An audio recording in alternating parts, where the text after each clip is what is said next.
جب آپ کو آپ کے خون کے رشتے ہی تکلیف پہنچائے تو یاد کرنا یوسف علیہ السلام کو، جنہیں ان کے سگے بھائیوں نے ہی دھوکہ دیا تھا۔ جب آپ خود میں کوئی کمی پائے تو یاد کرنا موسیٰ علیہ السلام کو، جو ٹھیک سے بول بھی نہیں پاتے تھے۔ جب آپ بیمار ہو اور آپ کے جسم میں درد ہو تو یاد کرنا ایوب علیہ السلام کو، جو آپ سے بھی زیادہ بیمار تھے۔ جب آپ کے والدین آپ کے خلاف ہو جائیں تو یاد کرنا ابراہیم علیہ السلام کو، جنہیں ان کے باپ نے ہی آگ میں ڈلوایا تھا۔ جب کوئی آپ پر بہتان لگائے تو یاد کرنا عائشہ رضی اللہ تعالی عنہا کو، جن پر پورے شہر نے بہتان لگایا تھا۔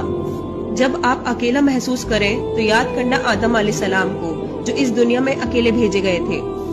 جب آپ کسی پریشانی میں پھنس جائیں اور باہر نکلنے کا کوئی راستہ نظر نہ آئے تو یاد کرنا یونس علیہ السلام کو، جو مچھلی کے پیٹ میں پھنس گئے تھے۔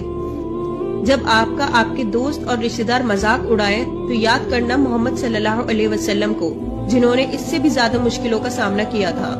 نبیوں کی آزمائش آپ کی آزمائش سے کئی گنا زیادہ تھی، پھر کیوں ہم ذرا سی پریشانی میں مایوس ہو جاتے ہیں؟